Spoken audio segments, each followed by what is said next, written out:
Zdravo svima, danas ćemo pričati o jednoj od najvažnijih tema kada je u pitanju život u Beogradu, a to je izdavanje stanova. Otkrićemo ko najviše rentira, na kojim lokacijama i po kojim cenima, koliko dugo obično traje zakup, tako da ostanite sa nama do kraja da saznate sve detalje. Ko rentira stanove u Beogradu? Ko su ljudi koji rentiraju stanove u Beogradu? Prema stručnjacima, mlade generacije najčešće biraju iznajmljivanje stana zbog fleksibilnosti i mobilnosti. To su studenti, to su mladi profesionalci što čine veliki deo ove grupe.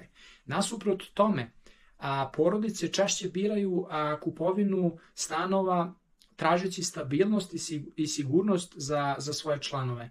Mlađe generacije češće biraju blizinu kafića, restorana, noćnog života, dok porodice preferiraju mirne delove grada sa blizinom škola, parkova itd. Koje su najpopularnije lokacije za iznajmljivanje stana u Beogradu? Centralni delovi Beograda, kao što su Vračar, Stari grad, Savski venac, su uvek visoko na listi zbog blizine svih bitnih sadržaja. Ovi delovi su aktivni ovi delovi su atraktivni za mlade profesionalce, strance koji rade u Beogradu. Na drugoj strani, novi kompleksi poput Beograda na vodi privlače one koji traže modernije stanove sa dodatnim sadržajima kao što su teretane, bazeni, obezbeđenje, takođe stanovi blizu fakulteta poput Novog Beograda, Zvezdare, su veoma traženi među studentima. Sada ćemo pričati o cenama zakupa. Cene se obično razlikuju u zavisnosti od lokacije, veličine i opremljenosti stana. Centralni delovi grada cena može dostići do 20 eura po kvadratnom metru trenutno, dok su cene na periferiji znatno niže, između 10 i 15 eura po kvadratnom metru. Na primer, stanovi u Beogradu na vodi i drugim luksuznim kompleksima su među najskupljima i ovi delovi grada mesečni zakup za recimo dvosoban stan u Beogradu može iznositi preko 1000 eura. S druge strane, perifernim delovima grada kao što su Mirjevo, Borča, cene su znatno pristupačnije. Hajde da pričamo o trajanju zakupa i posebnim uslovima. Stanovi sa višom cijenom zakupa obično su zakupljeni između 12 i 16 meseci, dok jeftiniji stanovi ostaju zakupljeni od 24 do 36 meseci. To znači da zakupci često traže duže ugovore za povoljnije cene. Pri zakupu je često potrebno platiti